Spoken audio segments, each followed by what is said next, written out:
Hey guys, welcome back to my channel. Today we're going to be reviewing the new Revealer Skin Improving Foundation from Kosas. I have mine in the lightest shade, which is very fair, neutral 100. It comes in a glass frosted bottle with a tightly sealed cap and a cute yellow pump. You can see the shade swatched out here. It's actually a tad bit light for me, but it does work. Okay, so this foundation is available in 36 different shades and it retails for $42. It claims to be a medium coverage SPF treatment foundation with a natural finish that blends to provide a second skin blurred look to minimize texture and minimize the look of pores.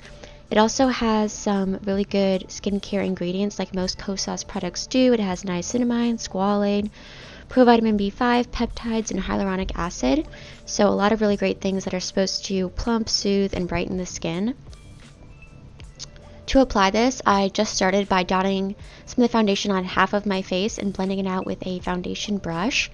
With the foundation brush, I got a good medium coverage right away.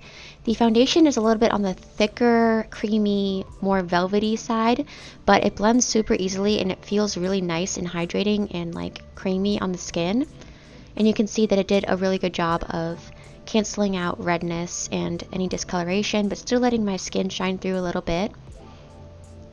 To test the product, I went ahead and applied the foundation on the other side of my face and I blended it out with a Real Techniques beauty sponge. With the sponge, you will get sheerer coverage. I would say sheer to light coverage actually, and the finish is a little bit more dewy.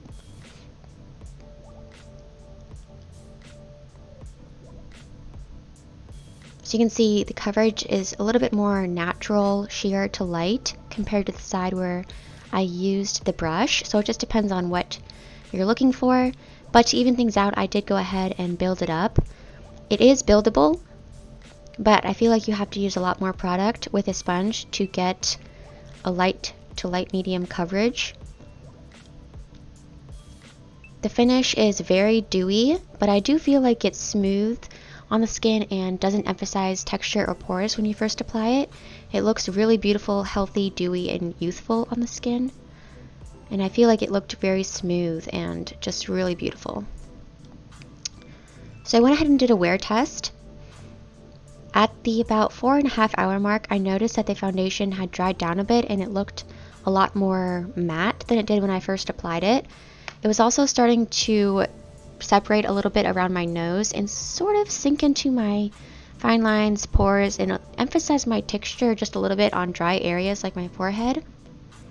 At around the 8-hour mark, you can tell that my skin looks a lot more matte, and I feel like it's emphasizing my texture a lot more than it was initially, and it was just breaking up a lot around my nose and my chin.